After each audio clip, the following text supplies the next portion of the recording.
В Чийну імені Петра Могили провели круглий стіл з приводу ремонту та подальшої долі спорткомплексу «Трудові резерви». За наказом Міністерства освіти і науки України спорткомплекс передали на баланс Чийну імені Петра Могили у травні 2019 року. Будівля вже давно потребує ремонту. У лютому ураган зірвав частину даху, і з тих пір тренувальні зали під час дощу заливає. Однак ремонту потребує не тільки дах. Дах – це тільки консервація того стану, в якому знаходиться палац спорту.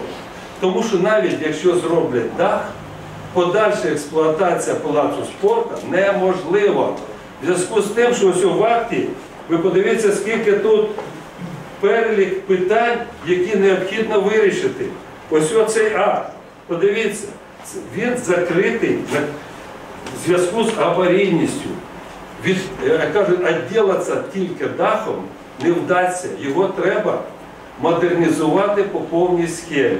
Рішення передати трудові резерви Чийну не влаштовує частину робітників тамтешньої спортшколи, які вважають, що для роботи і спортшколи, і студентів Чийну місця недостатньо.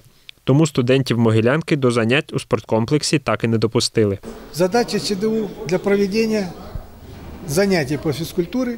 У нас задача вирощувати спортсменів високого класу, захищати область, город. І моя личная задача, щоб школа существовала в дворце спорта и дети занимались бесплатно. А здесь, в институте и университете, совсем другие задачи. Вот потому получается конфликт, потому что школа занимает 95% помещений, согласно расписанию, согласно нагрузке тренеров.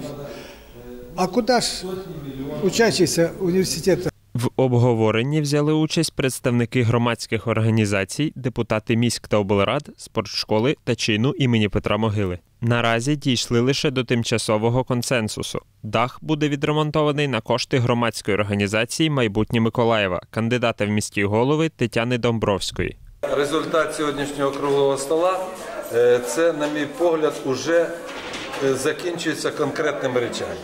Тобто вже є організація, яка бере на себе відповідальність по відновленню даха. Варто нагадати, що одним з варіантів виходу з цієї ситуації є пропозиція Леоніда Клименка передати трудові резерви на баланс міста або області в обмін на недобудову на Третій Слобідській для клініки.